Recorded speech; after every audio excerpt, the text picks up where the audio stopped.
जय जय राम कृष्ण हरी। बोला पुंडलिक वरदे हरी विठ्ठल श्री ज्ञानदेव तुकाराम। पंढरीनाथ भगवान की जय। संत सद्गुरु गणेशनाथ महाराज की जय। आज यहाँ पे संत सद्गुरु गणेशनाथ महाराज जी के 150वें अभंग पे प्रवचन कर रहा हूँ। इसमें उन्होंने आत्मस्वरूप जानने का क्या महत्व है वो हमें बताया है। कहते हैं कि परमेश्वर परमात्मा का अंश हमारे देह में आत्मस्वरूप में रहता है। भगवान कहाँ है इसके बारे में सोचकर कहीं भटकने की ज़रूरत नहीं है और व्यर्थ की कल्पना ये भ्रम हमें छोड़ देना उचित है। बिल्कुल सही।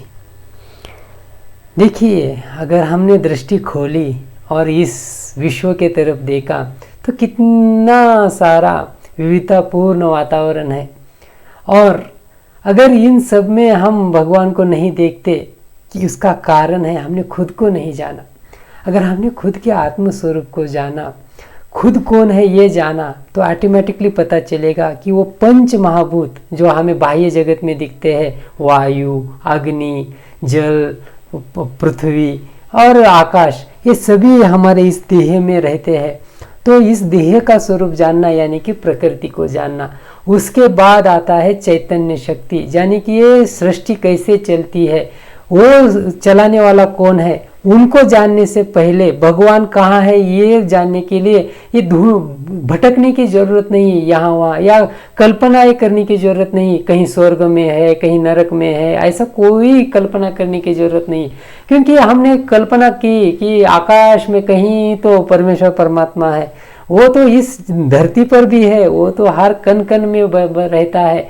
हमने सिर्फ वो अनुभूति नहीं ली। क्यों? क्योंकि हमने खुद को नहीं जाना।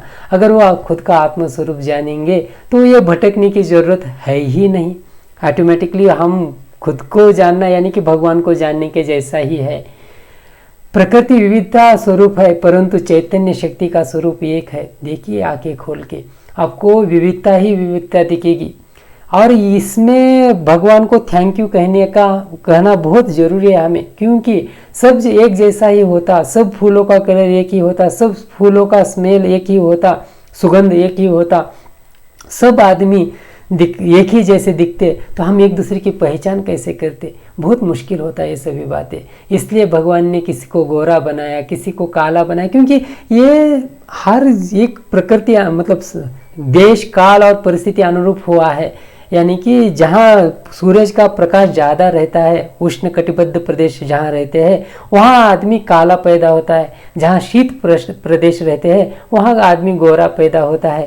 तो मतलब वो आनुवंशिकता भी है, परंतु मेन कारण क्या है? तो वो प्रकृति के परिस्थिति अनुरूप यानी कि उस एनवायरनमेंट के अनुरूप वो सब हुआ है।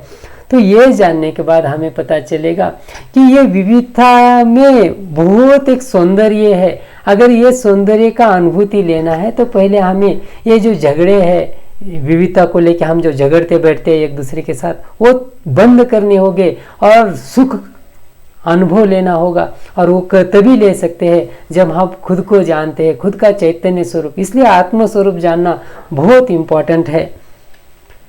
इस विश्व में वाद विवाद करने के लिए बहुत सारी बातें हैं, जैसे कि विष का प्रयोग करके किसी को भी मारा जा सकता है, परंतु मर रहे आदमी को कोई बचा नहीं सकता, क्योंकि अमृत हर किसी के पास नहीं है। देखिए आंखें खोल के हमें पता चलेगा। वाद विवाद करने के लिए कोई भी टॉपिक हम आराम से ढूंढ लेते, उसको ढूंढने की भी जरूरत नहीं। घर में हम जब हमारे बच्चों के साथ, अपनी पत्नी के साथ रहते हैं, तब आराम से किसी भी बात पे झगड़ सकते हैं। यानी कि सब्जी में नमक कम है, झगड़ा चालू, बच्चे ने पढ़ाई नहीं की, झगड़ा चालू। मतलब वाद विवाद करने के लिए बहुत सारे सब्जेक्ट है। वहीं अगर बच्चे को गोद में लेके उसको सुलझा, मतलब उसको सरहाल कर और उसको पास बिठाकर थोड़ा प्यार से उसको समझाएंगे, उसके प्रॉब्लम सुलझाएंगे, तो कितना वो कुटुंब, वो फैमिली कितना हैप्पी होगा। परंतु हम वैसा नहीं करते। हम टेंशन में आके, आज तूने पढ़ाई क्यों नहीं किया? पढ़ाई करवा लेने का भी कर्तव्य बाप बोल के हमारा कुछ तो है। अगर हम ऐसे प्यार से हर किसी को समझाएंगे तो हर एक बात का सलूशन भगवान ने इस धरती पर बनाया है, परंतु हम प्यार से नहीं सुलझाना चाहते। हम क्रोध से, झगड़े से, यानी कि नफरत से, यानी कि विष पिलाकर मारने का बहुत जल्दी सोचते हैं, परंतु किसी को अमृत पिलाने का, बचाने का भी प्रयास किया करो। अगर ऐसे हम हर किसी को बचाने का प्रयास करने लगेंगे तो एक दिन में ही ये संपूर्ण जगत कल्याण हो जाएगा। हर गरीबी नाम का कोई व्यक्ति इस दुनिया में रहेगा ही नहीं, यानी कि हर कोई संतुष्ट आत्मा कहलाएगा, हर कोई समाधान से इस विश्व में जी पाएगा। परंतु हम वैसा करना नहीं चाहते, क्योंकि हमारा वैयक्तिक स्वार्थ, खुद का स्वार्थ, यानी कि मैं किसी से तो कंपैरिजन, मैं किसी से तो बड़ा हूँ, वो बताने में हमें महानता महसूस होती है। अगर हम एक जैसे सबके साथ रहेंगे तो कैसी वो महानता होगी? नहीं होगी ना।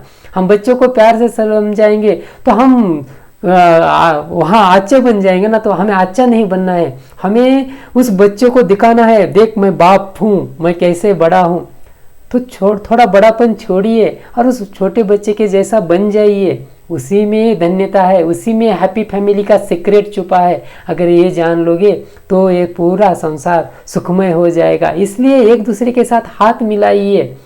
धर्म के नाम पर, किसी भी बातों के नाम पर झगड़ा छोड़ दीजिए, क्योंकि सभी धर्मों का एक ही सार है, दया, क्षमा, शांति और मानवता। ये बहुत बड़ा गुण है और इन्हीं को हमें संभाल के रखना है आने वाली पीढ़ी के लिए। आगे कहते हैं, संत सद्गुरु गणेशनाथ महाराज जी कहते हैं कि हजारों में कोई एक ही व्यक्ति इस जगत के कल्याण की इच्छा करती है और उन हजारों में कोई एक ही जगत कल्याण होने के लिए प्रयास करता है, नहीं तो हर कोई अपने स्वार्थ के लिए जी रहा है। देखिए, हर कोई इस जगत के बारे में, मतलब पहली तो बात हम खुद के बारे में सोचते हैं, मुझे क्या खाना है, मुझे क्या पीना है, उसके बाद हमारे फैमिली के बारे में, उसके बाद हमारे गांव के बारे में, राज्य के बारे में, देश के बारे में और जगत के बारे में।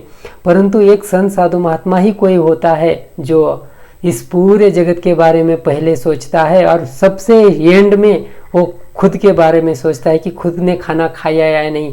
पहले वो जगत के बारे में सोचता है कि जगत में कोई भूखा तो नहीं है, और उसके बाद खुद खाना खाता है। तो ऐसा हजारों में कोई एक ही महात्मा है जो इस जगत कल्याण की बातें सोचता है अंतकरण से, यानी कि झगड़ा नहीं, कोई वाद विवाद नहीं, सबके अंतकरण में प्रेम रहे, ऐसी भगवान को विनती करता है। और उसके लिए प्रयास करने वाला बाद में उन हजारों में कोई एक ही महात्मा रहता है कि उसके लिए वो प्रयास करता है, यानी कि जहाँ जहाँ ऐसे धर्म के नाम पर झगड़े हो रहे हैं उनको मिटाने का प्रयास करता है। बच्चों को प्यार से एक दूसरे के साथ मैत्रीपूर्ण संबंध बनाने के लिए प्रयास करता है। अगर ऐसे संबंध बनेंगे तो ये जो निजी स्वार्थ है वो हट जाएगा और हर कोई मतलब सुख चैन से रह पाएगा, क्योंकि मनुष्य जात है, हमें प्यार से ही रहना उचित है। क्योंकि हम प्राणी पशु नहीं है कि एक दूसरे के ऊपर, मतलब जैसे कि शेर हिरण को खाने के लिए भागता है, वैसे हमें एक दूसरे को मारने के लिए भागने की जरूरत नहीं है। क्योंकि परमेश्वर ने हमें मनुष्य बोल के कुछ तो विवेक दिया है, बुद्धि दिया है, कुछ ऊपर की अवस्था में बिठा दिया है। उस अवस्था का उपयोग करके हमें एक दूसरे के साथ प्यार का संबंध बढ़ाना बहुत जरूरी है। ऐसा यहाँ संत सद्गुरु गणेशनाथ महाराज जी कहते हैं। गणेशनाथ गणेशनाथ गणेशनाथ गणेशनाथ गणेशनाथ गणेशनाथ गणेशनाथ गणेशनाथ। बोला पुंडलिक वरदे विठ्ठल श्री ज्ञानदेव तुकाराम। पंढरीनाथ भगवान की जय। संत सद्गुरु गणेशनाथ महाराज की जय।